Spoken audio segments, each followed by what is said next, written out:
wabarakatuh. Waalaikumsalam warahmatullahi wabarakatuh. Kabarnya hari ini? Baik. Alhamdulillah ya, semua sudah hadir dalam keadaan sehat. Nah, seperti biasa, sebelum memulai pembelajaran, kita akan membuat keyakinan kelas kita atau kesepakatan kelas, di mana keyakinan kesepakatan ini merupakan nilai yang kita jalankan bersama. Ya, artinya harapannya bahwasanya kalian bisa mengikuti aturan-aturan ini selama mengikuti kegiatan pembelajaran dengan Bapak. Oke, kita mulai yang pertama ya. Kesepakatan yang pertama apa? Oke, artinya apa nih? Tidak boleh ngobrol. Kira-kira sepakat dengan Bapak? Ingat ya, kalau Bapak sedang menjelaskan, kalian ngobrol sendiri tuh. Oke, yang kedua. Ini masih boleh ya berarti ya? Jadi kalau haus ya, kalau makan berarti nanti pada saat jam jadi minum bisa ya. Oke, yang ketiga.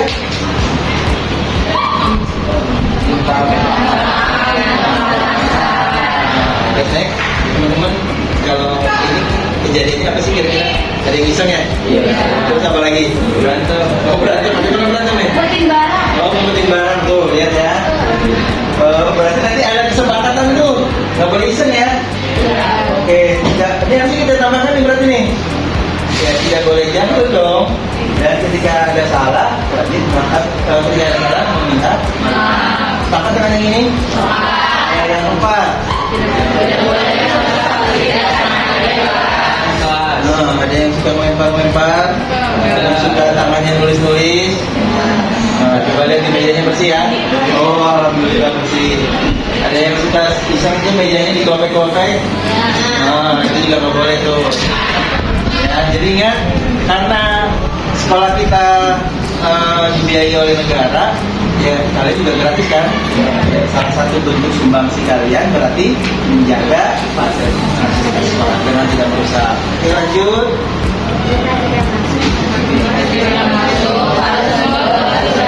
Oke, jadi ini kalau yang sakit izin, ya kalau apa udah pasti nggak ketahuan. Ya, jadi kalau nanti pas masuk membawa surat izin dari orang, sepakat kan ini? Yang keenam. Oke, ini menjaga kebersihan. Nah, berarti ini nanti gabung nih dengan tugas tiket, ya.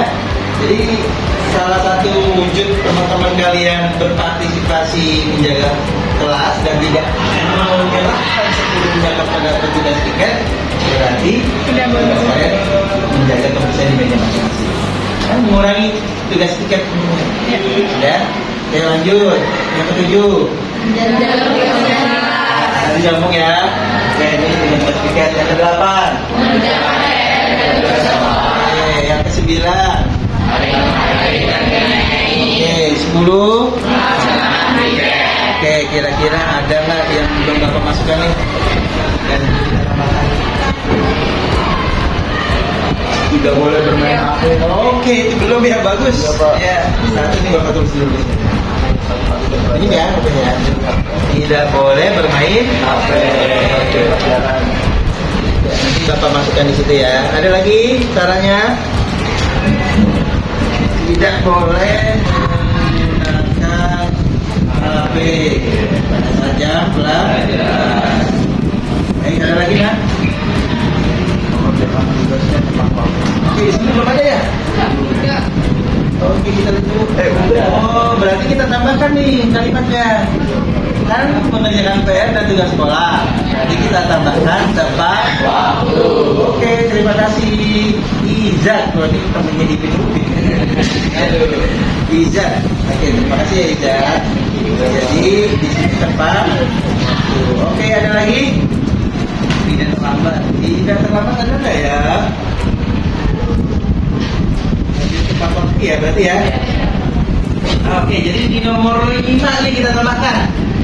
Hadir tepat waktu, betul ya? Jika tidak masuk harus membawa surat izin. Ya, yang kelima Bapak perbaiki.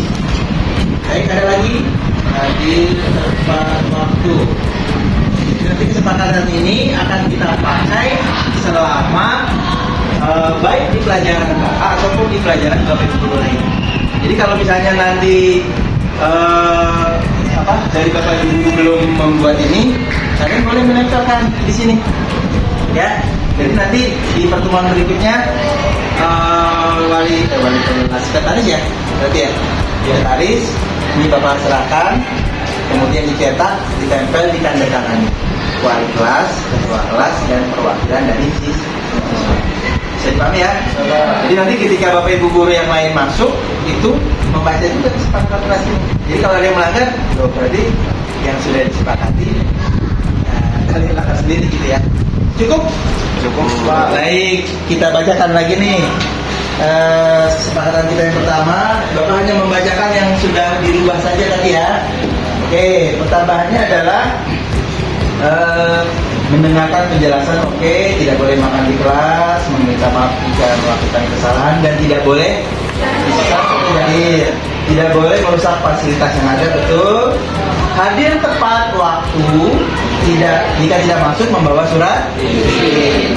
Tidak boleh sudah tepat ya, menjaga kebersihan kelas juga sudah, mengerjakan PR dan tugas sekolah juga tepat waktu, saling menghargai dan menyayangi, melaksanakan tiket, dan terakhir tidak boleh menggunakan HP pada saat jam belajar.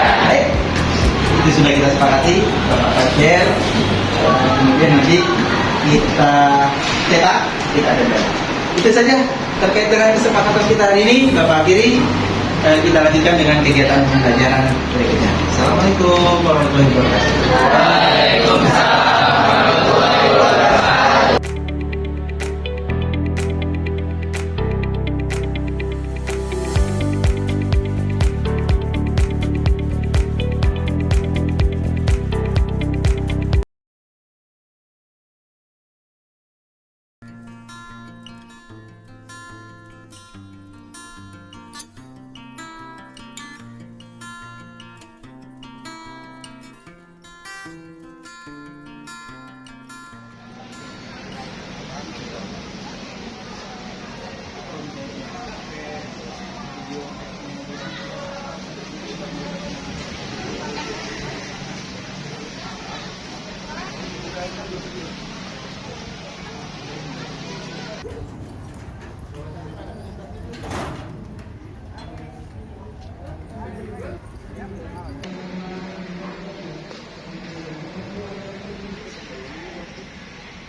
Nah, ini kamu udah 3 kali terlambat. Berarti kalau 3 kali terlambat harus ada panggilan orang tua ya.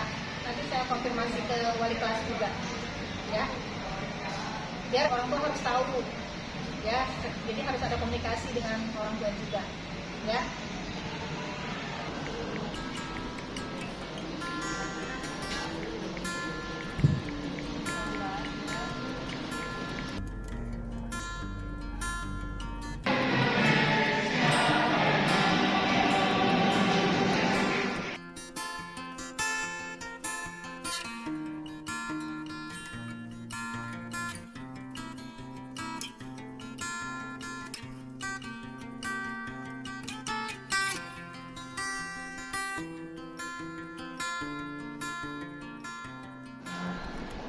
Sadam?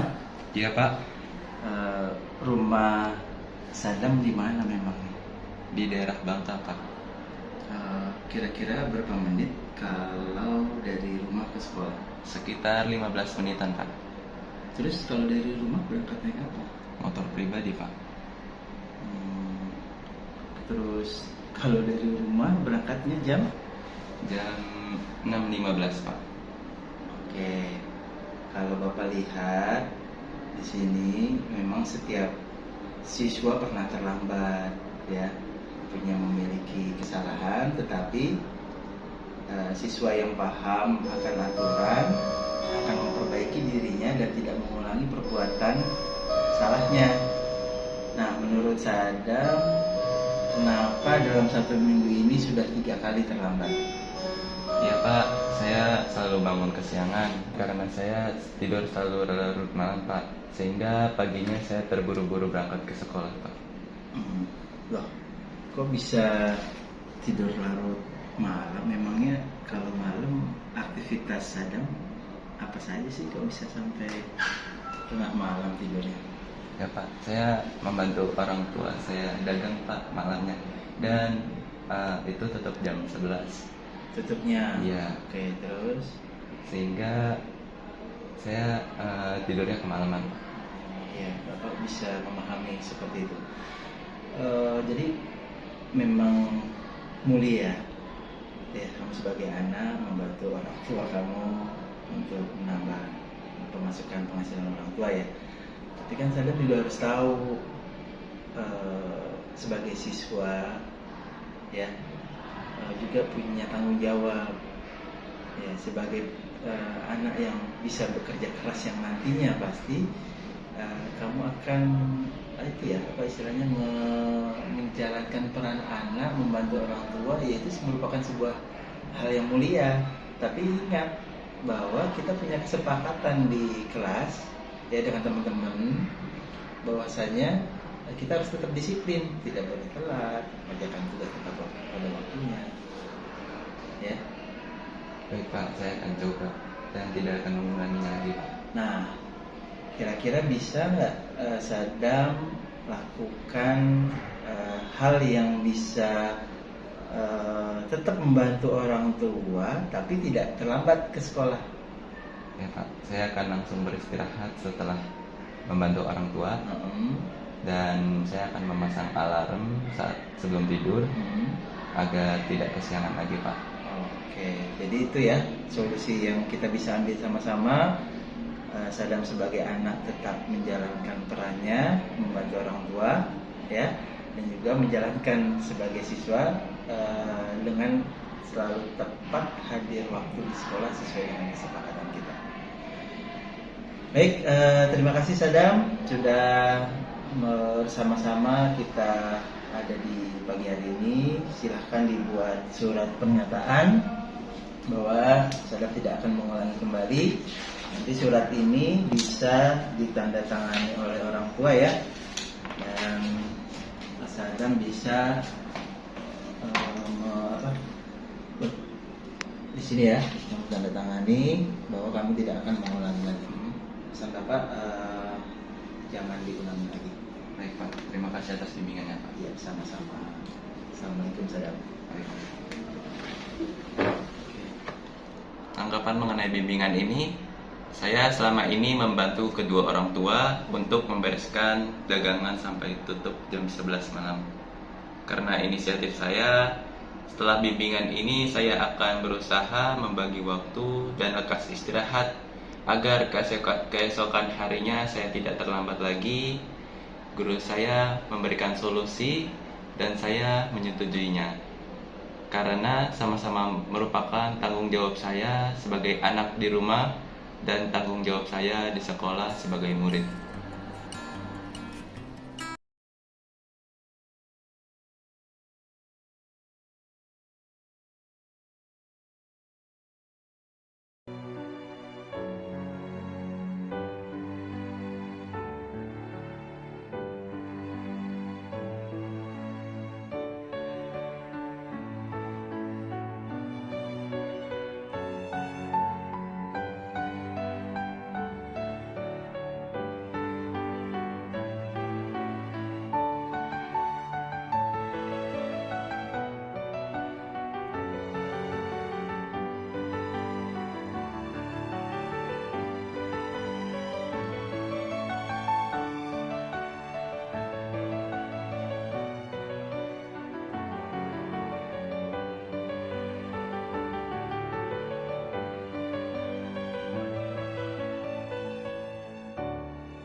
Terima kasih atas kehadiran Bapak Ibu sekalian di ruang RKB SMK Negeri 15 Jakarta dalam rangka pemaparan budaya positif yang akan disampaikan oleh 3 calon guru penggerak dari SMK Negeri 15.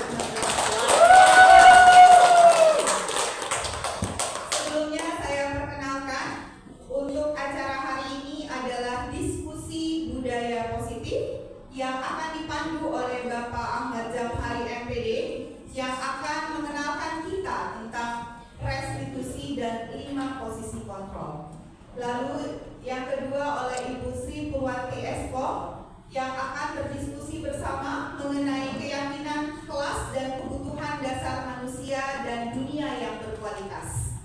Dan yang ketiga, diskusi mengenai disiplin positif dan nilai kebajikan universal serta teori motivasi, hukum dan penghargaan oleh Bapak Farid Anasrullah MPSI.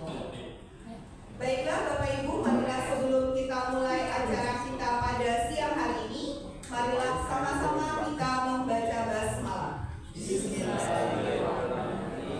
Semoga acara kita pada siang hari ini dapat berjalan lancar tanpa suatu hambatan apapun.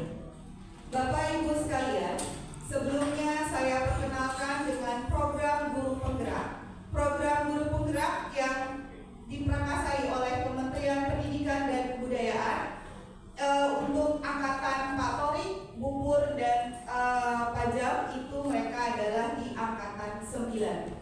Dan angkatan 11 Bapak Ibu sedang dibuka, jadi saya menegaskan kembali dan mengingatkan kepada Bapak Ibu sekalian, marilah sama-sama kita mengikuti untuk kegiatan program guru penggerak di angkatan 11 yang semuanya terlampir di SIM PKB Bapak Ibu masing-masing.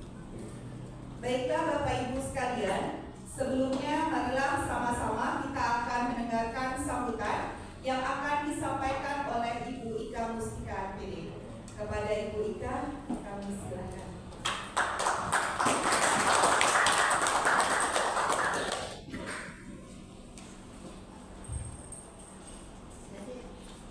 Bismillahirrahmanirrahim. Assalamualaikum warahmatullahi wabarakatuh. Waalaikumsalam. Yang terhormat Ibu Dewi selaku Kepala SMK 15 Jakarta, yang saya hormati teman-teman wakil, teman-teman kepala program,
Jakarta. Jadi mohon kepada Bapak Ibu sekalian, kita marilah bersama-sama membuat kesepakatan untuk berdiskusi secara aktif di forum hari ini.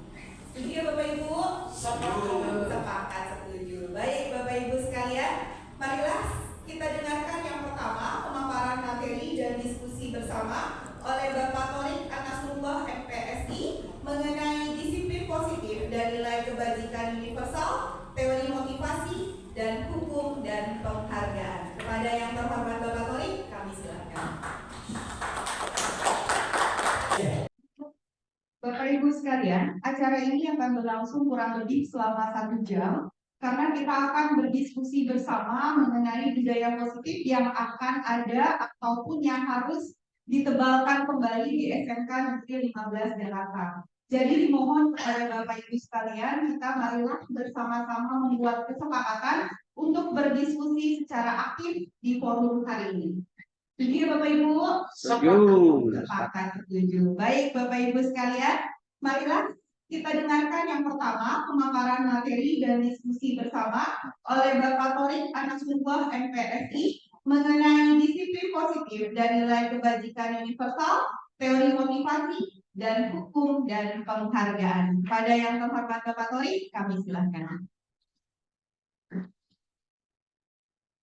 Assalamualaikum warahmatullahi wabarakatuh. Salam bahagia. Terima kasih atas kehadirannya dan terima kasih waktunya yang telah diberikan. Alhamdulillah kita bertiga akan menyampaikan pemahaman tentang budaya positif, ya. Di antaranya budaya positif yang pertama, ya kenalkan dulu lah, nama saya Torik Rasulullah, samping saya Sri Purwati dan Ahmad dan Tadi. Yang pertama adalah tentang budaya positif. Ini adalah kegiatan-kegiatan yang telah kami lakukan. Ini lanjutan daripada kegiatan tersebut supaya lebih paham tentang budaya positif. Baiklah, kita akan potensi kelulusan modul 1.4 ya. Langsung pada kegiatan bahwasanya ini ada pertanyaan tematik, setuju atau tidak setuju hukuman dapat mendisiplinkan anak. Ya, pertanyaannya hukuman dapat mendisiplinkan anak atau tidak? Setuju? Ya, kemudian yang kedua, pemberian hukuman dengan hal positif seperti membaca atau membersihkan halaman sekolah dapat meningkatkan disiplin anak. Setuju atau tidak? Yang ketiga, memberi penghargaan dapat meningkatkan motivasi belajar anak. Ya, mari kita lihat topik dalam kegiatan ini. Yang pertama, disiplin positif dan nilai-nilai kebijakan universal, ya. Kebajikan universal. Kemudian yang kedua, teori motivasi, hukuman dan penghargaan institusi. Yang keempat, keyakinan kelas. Yang ketiga, keyakinan kelas. Keempat, kebutuhan dasar manusia dan dunia berkualitas. Yang kelima, restitusi 5 porsi kontrol. Kemudian yang keenam, restitusi segitiga restitusi. Yang akan saya sampaikan ada 2 poin, yaitu disiplin positif dan nilai kebijakan, nilai-nilai kebajikan universal, dan teori motivasi, hukuman, dan penghargaan restitusi. Baiklah, kita lihat ini gambar apa ini? Kepal, ya. Genggaman, kepalan tangan. Kegiatan kepalan tangan ada A dan B. Ini kalau tidak dipahami, kadang kita miskomunikasi atau kita akan salah paham. Ada A dan B, Anda dan teman Anda. Sobeklah secari kertas kecil. Tuliskan benda atau sesuatu yang sangat berharga untuk Anda, letakkan di salah satu tangan Anda, dan genggam benda atau sesuatu tersebut dengan segala daya. Buatlah sebuah kepalan teman Anda B akan mencoba dengan sekuat tenaga dengan berbagai cara untuk meminta Anda memberikan benda tersebut. B bisa membujuk, mengancam, menghardik, merayu, menyuap, apa saja agar dapat membuka kepala tangan Anda. Apa yang terjadi?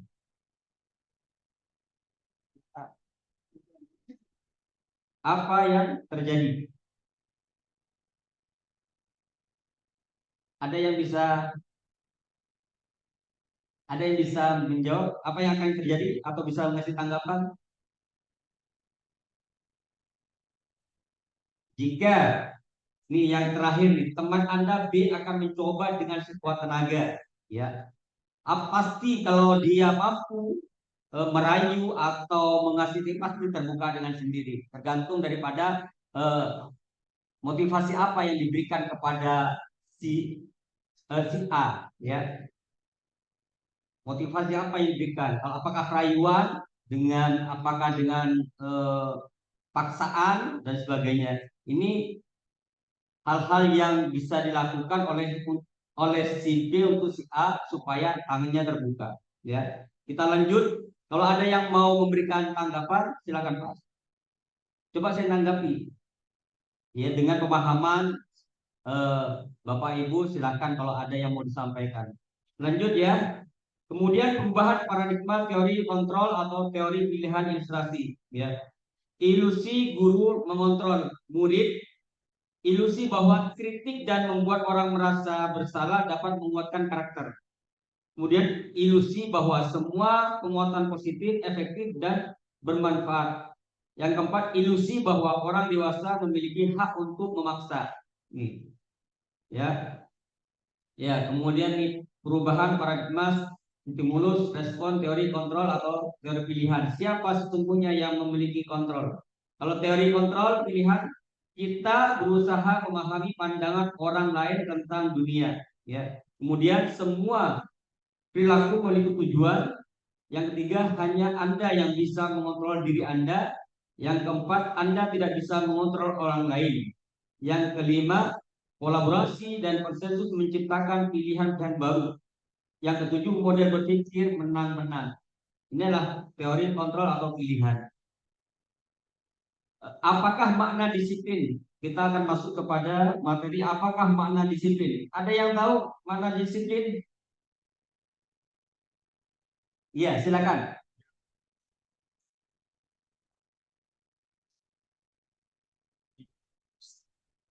Enggak ada sesuai aturan, tapi seluruhnya tergantung tata tertibnya yang disepakati bersama, Pak Izin. Iya, terima kasih untuk Bapak Sidit. Tepuk tangan. Ada lagi nggak? Ada lagi nggak? Bebas. Tidak ada di sini. Kalau benar diapakan, kalau salah diapakan, tidak ada. Semuanya akan dihargai pendapatnya atau jawabannya. Ada lagi nggak? Silakan.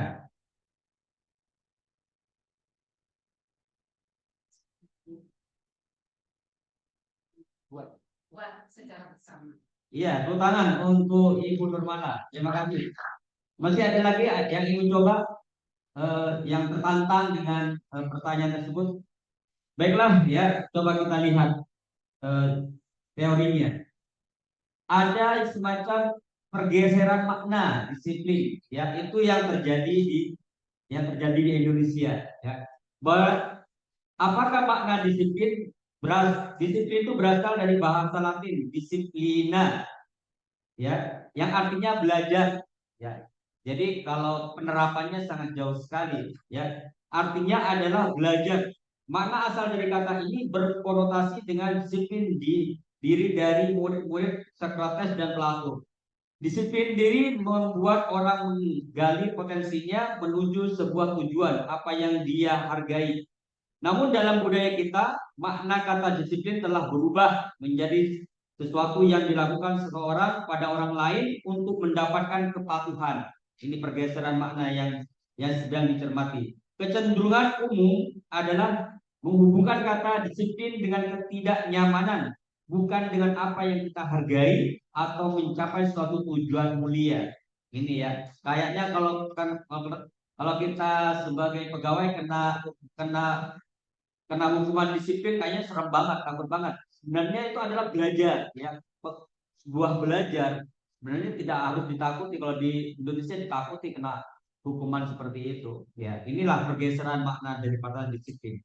Lanjut, bahwa saya ini adalah nilai-nilai kebajikan universal ya. Di situ ada P5 ya, profil pelajar Pancasila, ada juga termasuk salah satu bahwasanya nilai-nilai kebajikan universal. Nilai-nilai kebajikan adalah sifat-sifat positif manusia yang merupakan tujuan mulia yang ingin dicapai setiap individu. Nilai-nilai tersebut bersifat universal dan lintas bahasa, suku, bangsa, agama maupun latar belakang. Setiap perilaku perbuatan memiliki suatu tujuan. Itu menurut Dr. William Glasser pada teori kontrol. Kemudian dengan mengaitkan nilai-nilai kebajikan yang diyakini seorang, maka motivasi intrinsiknya akan terbangun sehingga menggerakkan motivasi dan dari dalam untuk dapat mencapai tujuan mulia yang diinginkan, yang disampaikan oleh Dean Dawson. Kemudian nilai-nilai kebajikan yang ingin dicapai oleh setiap anak Indonesia kita kenal dengan profil pelajar Pancasila. Ini yang sedang eh, kita kita viralkan, kita boomingkan ya, profil pelajar Pancasila. Di antaranya beriman, bertakwa kepada Tuhan Yang Maha Esa, berakhlak mulia, mandiri, bernalar kritis, berkebinekaan global, bergotong royong dan kreatif. Inilah kemudian pembelajaran teori motivasi, hukuman dan penghargaan institusi. Saya singkat ya. Nah, adapun teori motivasi perilaku manusia untuk menghindari ketidaknyamanan hukuman, apa yang akan terjadi apabila saya tidak melakukannya. Ini. Kemudian yang kedua, untuk mendapatkan imbalan dari orang lain atau institusi, apa yang akan saya dapatkan apabila saya melakukannya. Kemudian yang ketiga, untuk menghargai diri sendiri, saya akan menjadi orang yang seperti apa bila saya melakukannya. Ini adalah yang satu dua adalah motivasi dari eksternal, dari luar diri kita. Kemudian yang terakhir adalah motivasi internal untuk diri sendiri. Untuk para pakar menyatakan bahwasanya yang bisa membuat siswa itu bertahan lama pemahamannya, maka harus dilatih atau harus dikembangkan adalah yang intrinsik, yang dari dalam ya. Kalau kita kasih penghargaan itu bersifat sementara, kemudian kita kasih pujian itu sementara, tapi tatkala kita menyadarkan anak diri kita, itu akan bertahan lama, bahkan dia bisa membuat akselerasi atau inovasi karena dia sadar begitu pentingnya belajar. Misalnya satu contoh ya. Kemudian ini adalah sebuah ini, kemudian sebagai seorang bapak pendidikan, dikenal bapak pendidikan yang menjadi inspirator bagi guru-guru Indonesia ya. Merdeka menurut Ki Hajar Dewantara, merdeka itu artinya tidak hanya terlepas dari perintah, akan tetapi juga cakap buat memerintah diri sendiri. Itu menurut Ki Hajar Dewantara atau dikenal dengan KHD. Baiklah, itu saja dari saya supaya lebih singkat, nanti lebih menarik dilanjutkan dengan diskusi. Untuk berikutnya mungkin langsung kepada Ibu Sri.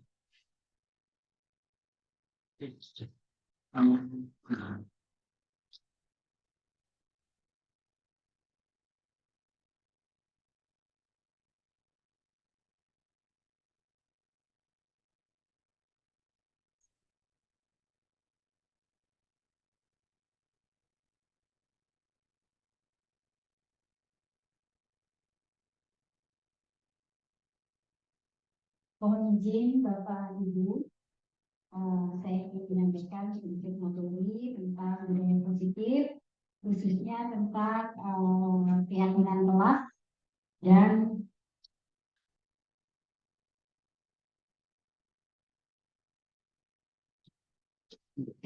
kelas dan kebutuhan dasar manusia dan dunia. Dari kasus-kasus yang tadi, sebenarnya disiplin ini nanti merujuknya pada suatu hukuman atau konsekuensi, ya. Jadi bila mana siswa itu tidak mengikuti aturan yang ada, itu akan munculnya suatu hukuman atau konsekuensi, konsekuensi di sini. Nah, kita perlu membedakan antara hukuman dan konsekuensi. Nah, di sini saya akan memberikan dua buah contoh, misalnya, ya, seorang guru olahraga memberikan statement bahwa ada sebuah kasus kalau siswa itu terlambat dalam proses jam belajar. Jadi ada contoh dua guru, yang satu guru olahraga, yang satu misalnya guru IPAS. Gitu. Di sini posisi anak itu datang ke sekolah dengan kondisi terlambat. Gitu. Nah, di situ timbul adanya guru itu mengambil sebuah tindakan. Di sini yang proses A, ya, karena dia guru IPAS, dia memberikan sebuah hukuman, ya. Saya kenapa menyatakan buah hukuman? Hukuman di sini statementnya, silakan kamu, karena kamu terlambat, silakan kamu lari 10 kali lapangan. Nah, di sini untuk guru IPAS ini, itu dia menyatakan kalau dia hukuman, ya, karena tidak memberikan sebuah motivasi. Nah, di sini di dalam proses pembelajaran guru penggerak, prosesnya itu harus adanya antara memberikan memberikan sesuatu tindakan yang melanggar, itu harus ada motivasi buat dia.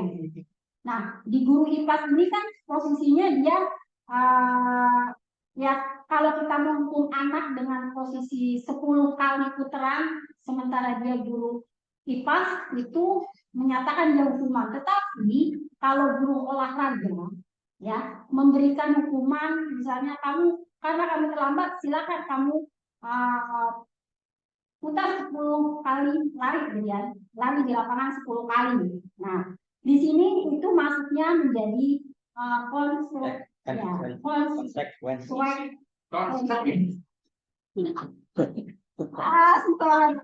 Nah, gitu ya, Pak. Jadi itu perbedaan antara hukuman dengan konsekuensi. Nah, di sini sekarang saya akan membuka maksud, ya, itu tadi contoh kasus pemantik dari saya.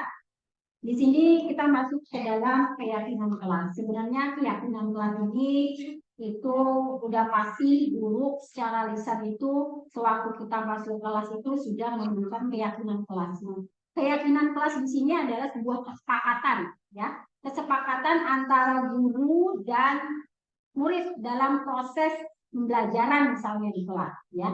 Jadi kedua belah pihaknya itu sudah sepakat akan aturan yang berlaku. Nah, biasanya ini memang harusnya kesepakatan kelas ini dibuat sebelum kita memulai proses pembelajaran di kelas, ya, biar anak itu ada sebuah rambu di sini. Nah, tetapi dalam pembentukan keyakinan kelas di sini itu saya masuk dulu, ya, keyakinan kelas ini ada suatu perbedaan antara, ya, sebenarnya sih kenapa sih bukan peraturan gitu loh, bukan peraturan saja, kenapa dibikin keyakinan kelas? Kalau kita lihat perbedaannya di sini, peraturan itu adalah sebuah tata tertib yang harus dipatuhi dan mengenakan sanksi atau hukuman bagi yang melanggar. Jadi peraturan itu sesuatu yang sudah dibuat, itu harus dijalankan, ya. Contohnya kalau kita posisi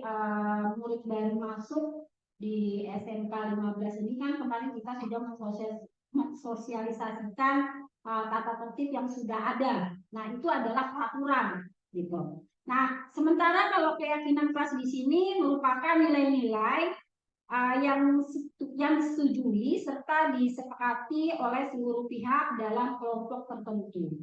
Nah, di sini kesepakatan itu ada, gitu. Nah, di sini sebenarnya mengapa sih ya tadi saya bilang mengapa tidak peraturan saja, mengapa harus keyakinan kelas. Nah, di sini ada sebuah kasus, mengapa kita memiliki peraturan harus menggunakan helm bila mengendarai kendaraan roda dua. Nah, polisi itu sudah membuat aturan, ya, sudah membuat sebuah peraturan bila kalian berkendara motor harap gunakan helm. Itu udah aturan. Tapi di sini akan menjadi sebuah keyakinan, ya. Sudah otomatis keyakinannya apa? Ya kamu kalau nggak pakai helm berarti nanti akan apa Pak? Akan ditilang, ya. Akan keselamatan kita akan kalau tidak pakai helm ya tidak pakai helm. Nah, itu beranjak dari peraturan menjadi sebuah keyakinan. Ya, itu perbedaan antara peraturan dan keyakinan. Nah, kemudian juga kasus yang kedua, mengapa kita memiliki peraturan 3M? Di sini 3M. Minum, salam, sapa. Peraturan 3M. Mencuci. Ya. Menggunakan masker, mencuci tangan, dan menjaga jarak 1,5 meter. Ya, di sini untuk kesehatan pasti mengeluarkan peraturan ini, pasti kan. Nah, jadi peraturan, tapi kita lihat itu menjadi sebuah keyakinan, ya. Ya kalau kita nggak mau cuci tangan, ya nanti apa akibatnya? Kan seperti itu, ya. Itu kasus yang kedua. Kemudian yang ketiga, mengapa kita memiliki peraturan harus datang tepat waktu pada saat mengikuti pelatihan, ya? Atau misalnya setiap hari kita harus datang tepat waktu 6.30, ya. Dari aturan itu jadi kita yakin, ya nanti kalau nggak datang tepat waktu, gaji kita kepotong, ya nggak Bu? Gitu. Jadi itu peralihan antara peraturan dan keyakinan. Nah, di dalam guru penggerak ini kami diberikan sebuah ilmu, itu alangkah lebih baiknya sebuah peraturan itu menjadikan sebuah keyakinan, jadi kesepakatan bersama. Nah, perlu saya ingatkan kepada Bapak Ibu, ini untuk keyakinan kelas ini ada di dalam PNM. Ya, di dalam PNM itu ada topik namanya budaya positif. Nah, di situ nanti bisa diisi. Jadi setiap kali nanti pembelajaran itu ada kesepakatan kelas. Kesepakatan kelas itu nanti akan menimbulkan sebuah keyakinan. Dia akan menyadari. Jadi misalnya kita memberikan sebuah peringatan, istilahnya datang tepat waktu di saat pembelajaran. Dia akan yakin kalau saya tidak datang tepat waktu, saya akan ketinggalan. Jadi dia akan yakin itu. Gitu. Nah, kemudian di sini untuk mendukung motivasi intrinsik, kembali ke nilai-nilai keyakinan-keyakinan lebih menggerakkan seorang dibandingkan mengikuti serangkaian peraturan-peraturan. Nah, kalau di dalam sebuah bagan lingkaran, ya, kita lihat kalau kita sudah menetapkan sebuah peraturan kelas, itu nanti akan timbulnya sebuah keyakinan kelas. Keyakinan kelas itu kalau sudah tercipta di dalam sebuah kelas, itu akan menimbulkan lingkungan positif. Ya, lingkungan positif. Nah, lingkungan positif itu sudah tercipta, jadilah budaya positif. Kita enak banget Bu, kalau seandainya kesemuanya ini sudah kesepakatan dari aturan kelas, keyakinan, kemudian menciptakan lingkungan positif, kemudian budaya positif, kita akan enak mengikuti itu gitu. Proses pembelajaran. Jadi setiap kita masuk ke kelas itu diletakkan nanti ada keyakinan kelas yang kita terapkan gitu. Nah, di sini saya memberikan dua contoh. Sebelah kiri itu ada kesepakatan kiri dan kanan. Nah, kenapa saya berikan dua? Yang namanya kesepakatan kelas itu ada kalimat positif, ya, ada kalimat negatifnya, gitu, ya.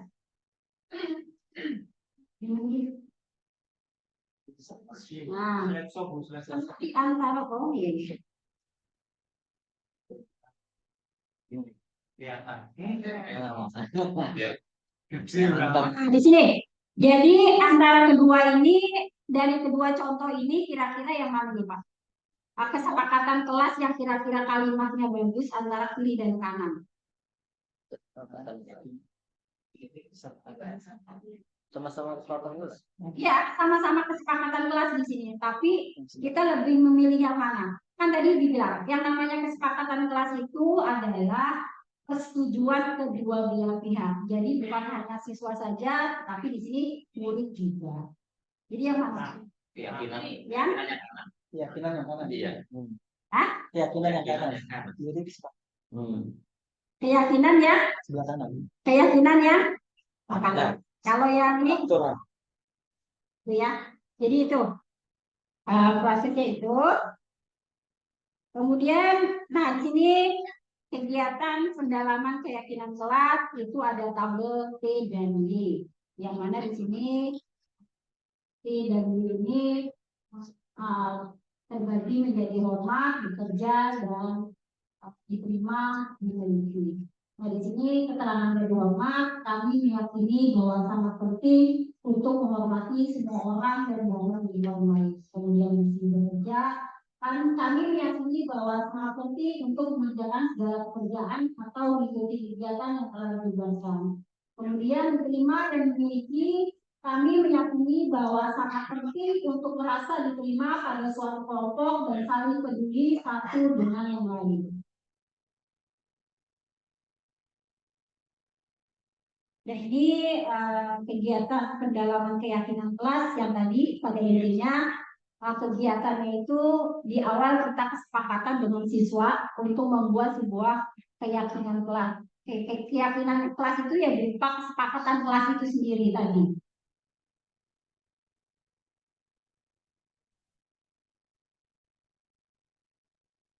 Nah di sini ada dua perbedaan antara peraturan dan keyakinan kelas.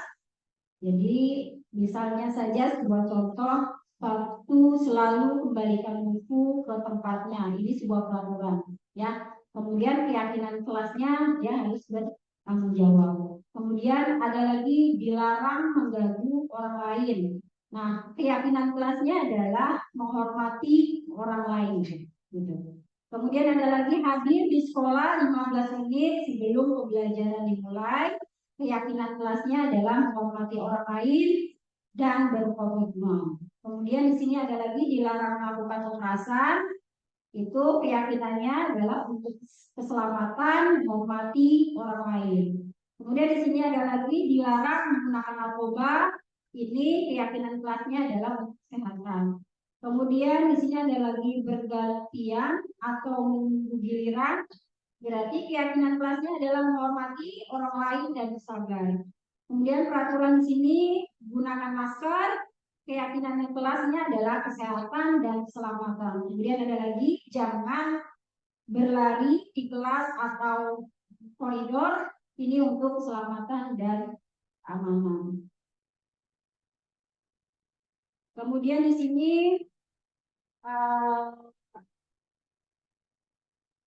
saya memberikan dua contoh kalimat yang saya bilang tadi, ya, antara kesepakatan dengan konsekuensinya. Di sini misalnya saja masuk contoh yang kasus yang pertama, saya memberikan sebuah perintah kesepakatan bersama antara siswa. Di sini masuk kelas tepat waktu, ya. Nah, konsekuensinya adalah jika terlambat menunggu di depan pintu sampai selesai berdoa. Jadi saya memberikan perintah, waktu saya memberikan kesepakatan kelas di sini, masuk kelas waktu. Nah, konsekuensinya bila dia melanggar, berhenti di depan kelas, berdoa sampai berdoa itu selesai, gitu. Kemudian contoh lagi yang kedua, di sini kesepakatan kelas yang saya buat antara siswa dengan saya itu berpakaian rapi sesuai dengan aturan sekolah. Nah, konsekuensinya itu jika dia melanggar, jika tidak berseragam sesuai akan ditegur, gitu. Jadi di sini tidak ada hukuman, tapi diberikan konsekuensi, ya. Kemudian yang ketiga, menghargai guru dan teman. Nah, di sini konsekuensinya itu jika tidak sopan kepada guru dan teman akan ditegur dan mendapat peringatan. Nah, 4, 5, 6 ini contohnya seperti itu. Nah, dari kesemuanya itu, ya, siswa itu sebenarnya membutuhkan dasar-dasar yang harus diterima oleh siswa, ya. Di sini kebutuhan dasar manusia itu sendiri diantaranya itu yang pertama pastinya adalah kasih sayang dan rasa diterima. Jadi kita sebagai guru apapun siswa mengerjakan itu jangan dibilang jelek, gitu, jangan, ya. Jadi kalau seandainya nilai itu jelek ya dibilang aja perbaiki ya nak, gitu. Jadi kalimat itu dia perlu kasih sayang. Kemudian kesenangan, ya. Jadi saat pembelajaran itu kita jangan bikin murid itu jenuh gitu. Jadi sekali-kali ada permainan tapi dalam tarafnya edukasi gitu. Kayak bleaching gitu-gitu itu perlu karena siswa itu juga ada proses dia sedikit rada jenuh kan, kita bangkitkan lagi motivasinya dengan sebuah game-game edukasi. Kemudian penguasaan di sini juga perlu, jadi siswa itu juga perlu penguasaan. Kemudian kebebasan, ya, karena kita prosesnya adalah udah P5, ya, mengharapkan siswa itu mandiri, tapi dalam koridor-koridor kebebasan yang belum batasan-batasan. Nah, kita sebagai guru harus bisa membatasi atas kebebasan tersebut ke arah budaya positif. Oke, itu saja paparan dari kesepakatan kelas saya. Untuk selanjutnya, materi selanjutnya itu Bapak Zamhari.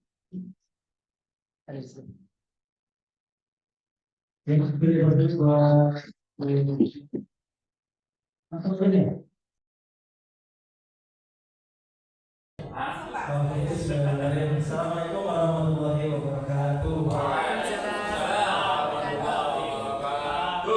Baik Bapak Ibu, ya kita lanjut lagi ya, ada 2 materi lagi terakhir. Jadi kalau kita menjalankan peran di kelas, Bapak Ibu mungkin pernah menjalankan 5 posisi kontrol ini, ya, bisa dibuka Bu. Jadi hari ini kita akan membahas yang kita lakukan ketika berhadapan dengan anak-anak. Bapak Ibu ada di posisi yang mana? Ya kita lihat ya, yang pertama ada penghukum, pembuat orang merasa bersalah, teman, kemudian pemantau dan manajer. Kita perhatikan satu-satu. Yang pertama sebagai penghukum, Bapak Ibu pernah mengatakan atau melakukan posisi ini? Yang pertama misalnya mengatakan menghardik, menunjuk-nunjuk, menyakiti, bahkan menyindir anak. Bapak Ibu pernah melakukan? Tidak pernah? Yakin? Ada. Baik. Yang kedua, apakah Bapak Ibu pernah melakukan membuat orang merasa bersalah? Kita lihat di situ ya. Ibu merasa kecewa dengan apa yang kamu lakukan. Menunjukkan bahwa kita tidak setuju dengan perilakunya, tapi kita menyudutkan si anak. Apakah Bapak Ibu pernah melakukan itu? Pernah? Kalian pernah? Oke. Oh ini juga pernah. Mungkin enggak. Nanti kita lihat nih ya. Sepertinya kita posisinya harusnya di mana? Oke, yang ketiga. Sebagai teman, berarti kalau posisinya sebagai teman, Bapak Ibu mau dekat sekali dengan teman, tapi di situ melihat bahwa setiap yang dilakukan oleh anak, kita pengennya dia, ayolah, kamu harusnya jangan seperti itu. Ibu pengen kamu seperti ini. Kita lihat di situ ya. Ayolah lakukan perbuatan baik demi ibu. Atau di Bapak. Sebagai teman juga pernah. Berarti ada lihat sebagai pembuat orang merasa bersalah ya. Pernah. Sudah. Sepertinya kita berbagai posisi itu merasakan itu. Merasakan itu. Karena kita tidak menyadari. Iya, betul. Sekarang kita menyadari ketika ini ditampilkan. Iya, karena kita akan membahas seperti ini karena seharusnya kita seperti apa sih gitu ya. Oke, yang keempat sebagai pemantau. Sebagai pemantau ini kita lebih kepada aturan yang dijalankan sekolah ya Bapak Ibu. Misalnya kamu tahu nggak sih ini aturannya harusnya ini yang kamu jalankan. Tahu dong aturannya.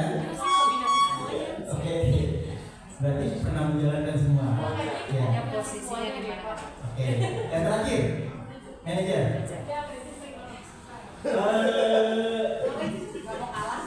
Ya, di manajer ini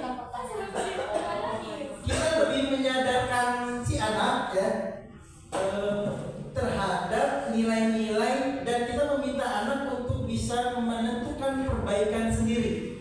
Bisa gini, kamu kan tahu aturannya. Ya kamu tahu gitu. Bisa nggak melakukan hal yang positif berdasarkan keinginan dia sendiri, berdasarkan kesadaran dirinya sendiri. Tapi dia dengan paham aturan kan? Harusnya. Iya kan? Ya. Nah, jadi Bapak Ibu, kalau kita lihat di sini ada hal yang datangnya dari luar, ada yang datangnya dari dalam diri si anak, terutama untuk menyadarkan posisi seorang guru dalam mengontrol perilaku anak.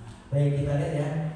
Di penghukum dan di pembuat orang merasa bersalah, ini datangnya dari luar, bukan dari dalam diri si anak. Dan dari apa yang saya pelajari kemarin, ternyata ini tidak disarankan, tapi walaupun itu tetap dijalankan di awal ya. Jadi memang Bapak Ibu tadi bilang saya menjalankan semuanya, kelima-limanya. Saya pernah menghukum anak, saya juga pernah merasakan si anak seolah-olah dia bersalah, gitu ya. Terus saya juga pernah juga jadi teman, saya juga pernah jadi teman anak. Terus kita juga, kamu tahu dong aturannya, berarti kelima-limanya ini sudah dijalankan. Tapi yang diharapkan dari kelima posisi kontrol ini adanya adalah di posisi manajer. Kenapa? Di posisi manajer ini lebih mengarah kepada dari motivasi inspirasi. Ya, jadi kita membuat kesadaran seolah-olah anak sendiri yang bisa menyelesaikan kasusnya sendiri, bukan dari ajakan dan sendiri. Itu yang diharapkan. Tapi tentunya ada peran Pak ini nggak sadar-sadar. Gimana gua dipanggil terus kemarin juga timbul untuk pertanyaan seperti itu. Maka ada segitiga restitusi yang dijalankan. Jadi setelah kita menjalankan ini timbul segitiga restitusi. Sorry, dilanjutkan. Nah, jadi saya langsung ke segitiga restitusi. Di segitiga restitusi kita menjalankan 3 peran. Ya, yang pertama kita menstabilkan identitasnya. Dengan cara apa? Maka di situ ada pernyataan. Nah, semua orang pernah melakukan hal yang sama. Pernah melakukan hal yang salah. Yaitu jadi mengajak mereka untuk bisa menyadarkan tadi. Beda dengan kalau kita menunjuk-nunjuk. Saya pernah di kelas 3 itu anaknya Ibu Gina masalah. Namanya apa terus kemarin ya? Gara-gara potong rambut. Siapa? Oh iya, Beja. Datang dengan amarah, saya juga marah. Saya nggak mau Pak dipotong, saya sudah potong, rambut kamu masih panjang. Sampai detik terakhir saya minta datang ke ruang wakil, dia juga sama. Pokoknya saya nggak mau dipotong Pak, rambut saya sudah saya potong dari malam. Memang rapi bibirnya, tapi atasnya panjang. Oke, saya yang turun, gitu ya. Jadi kalau kita balas dengan apa sih, marah juga, menunjuk juga, jadi memberontak timbulnya. Dan itu ada di yang poin pertama tadi, ya memberikan hukuman atau belum menjalankan kepada membuat orang bersalah. Tapi kita memberikan hukuman, langsung dipotong. Jadi dari kasus itu saya belajar, oh ternyata ketika kita bertemu keras dengan juga akan memberontak. Ya, ternyata saya baru pelajari di sini. Tapi dengan sendiri saya cepat menganalisa, oh nggak bisa nih kalau dihadapi dengan sama-sama keras. Akhirnya saya ajak tuh ngobrol. Saya mulai tanya rumahnya di mana, kamu di rumah pernah nggak dimarahi orang tua? Saya di rumah dimarahi terus Pak. Ya jadi ternyata itu ya, di rumah udah dimarahin, di sekolah dimarahin lagi gitu. Jadi ternyata seharusnya kita ya jadi penyelamat mereka harusnya ya. Datang ke sini memang kita bukan tukang obat, tukang psikolog yang bisa mengobati anak-anak yang bermasalah. Tapi ternyata setelah menerapkan ini, menstabilkan identitas tadi, tapi kamu punya apa? Bapak tidak akan memotong rambut kamu hari ini.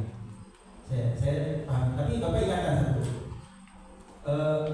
Kamu Bapak minta ketika orang tua, guru menasihati kamu, ya, kamu dengarkan. Insya Allah hidup kamu berkah. Itu aja kalimat yang saya berikan kepada dia. Jadi jangan lagi melawan. Memang secara itu kan saya mau cooling down. Insya Allah hidup kamu berkah. Apa benar Bu? Yang itu lulus SNMPTN di WJ. Benar Bu? Ya mudah-mudahan itu salah satu doa kita ya. Dia bisa UNJ. Alhamdulillah luar biasa. Iya itu luar biasa kan. Kalau kita nilai anaknya di kelas seperti apa gitu ya, ternyata jadi penerusnya Bu Fitri itu.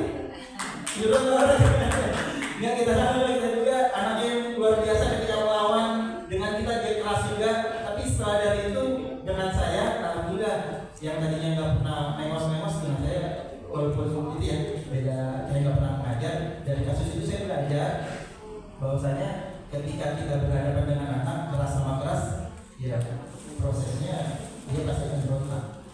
Oke, tadi sudah distabilkan. Kemudian kita masuk ke menanyakan keyakinan.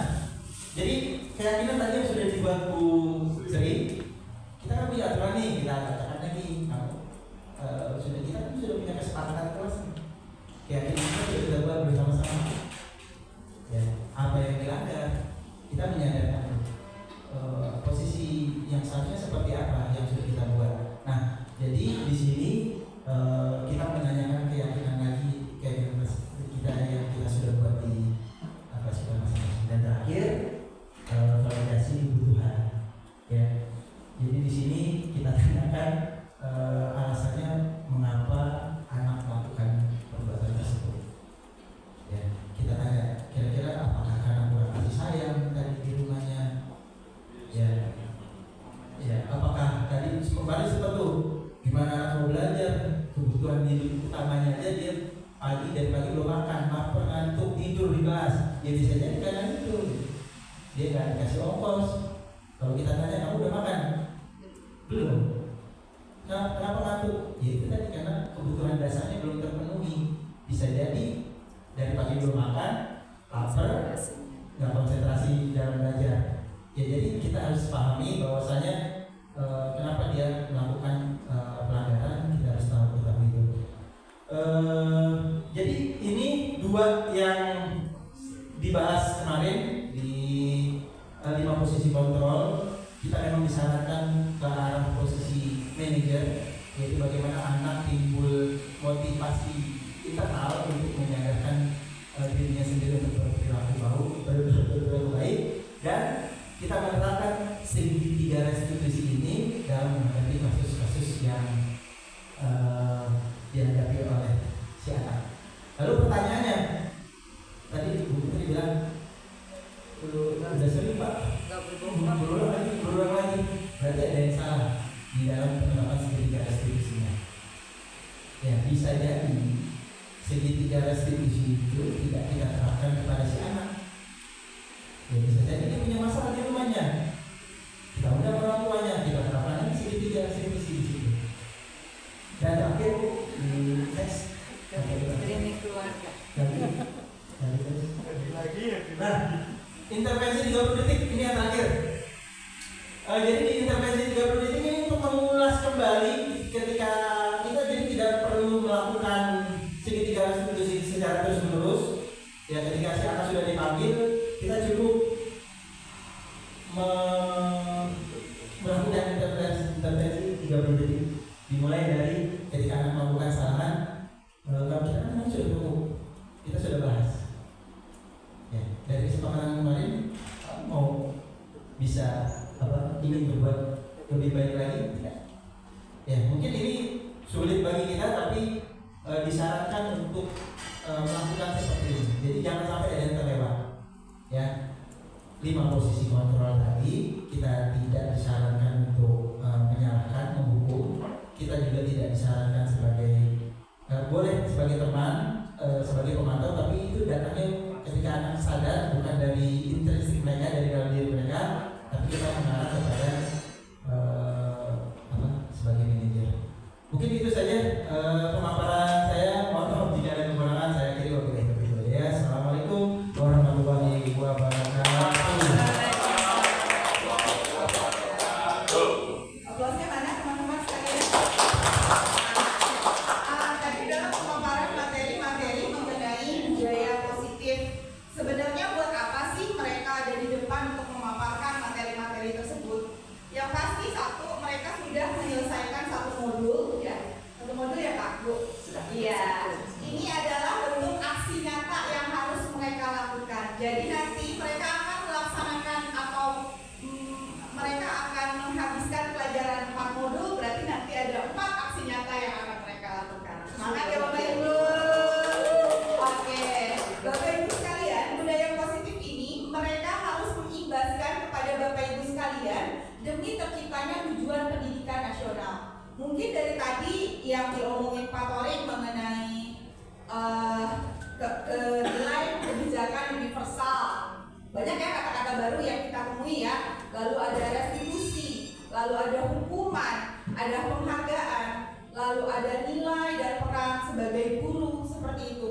Jadi semuanya itu titik awalnya, kalau saya mau ceritakan, dari filosofi Ki Hajar Dewantara, seperti itu. Jadi pertama kali yang kita belajar di pendidikan guru penggerak, kita digodok dulu mengenai apa sih filosofi pendidikan menurut Ki Hajar Dewantara. Nah, dari situ kita itu dituntut untuk menganyam anak. Ya, kita dituntut bagaimana kita bisa membuat anak berharga, atau bahasa memamong ya, memamong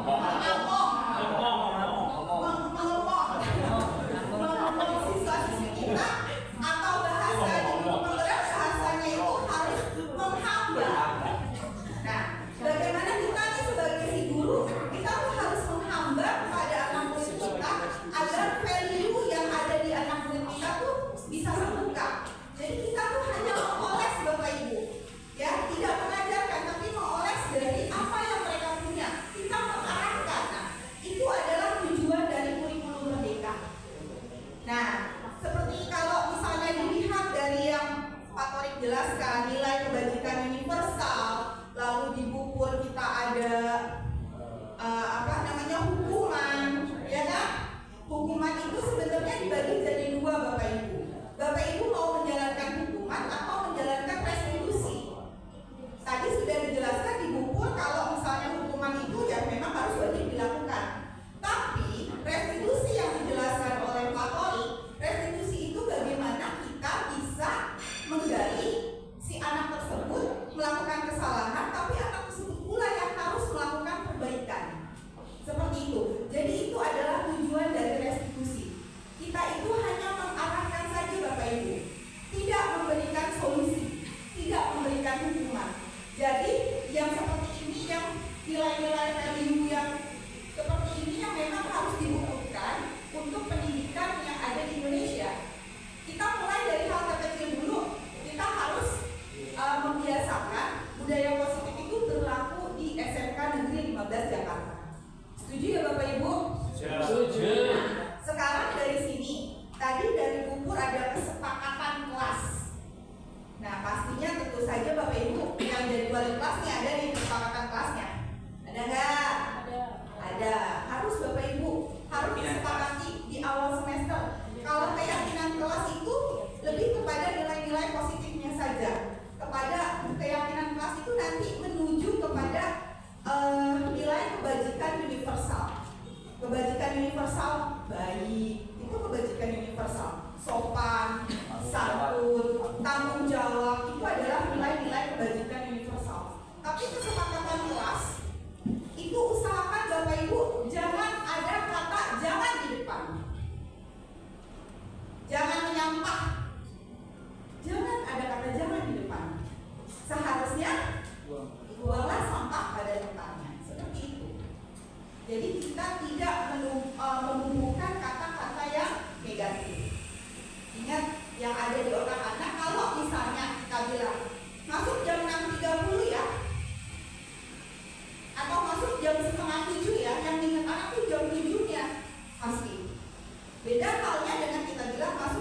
kasus. Jadi kemarin tuh saya sudah membuat satu kasus yang memang ini sudah terjadi gitu, sudah terjadi. Saya membuat ulasan lagi gitu, saya videokan di sini. Di sini kasusnya Pak Imam. Tahu banget ya? Ya. Oke, di sini kasusnya Imam seorang siswa kelas UPD 1 melakukan kesalahan dengan tidak melakukan sholat Jumat. Sholat Jumat bersama di sekolah karena malas dan rasa perutnya lapar. Imam ke kantin untuk makan di jam sholat Jumat. Ini kan terjadi ya, saya Pak Fajri waktu itu yang apa? Pak Fajrinya nggak ada ya? Jadi Bapak Ibu kita bisa lihat yang pertama kita harus memvalidasi tindakan yang salah, lalu yang kedua menanyakan keyakinan, lalu menstabilkan identitas. Itu yang Bapak Ibu. Jadi di sini kasusnya Imam itu tadi kita meyakinkan kalau Imam itu nanti posisi yang dia lakukan itu memang salah gitu. Jadi kita menyadari kalau Imam itu salah.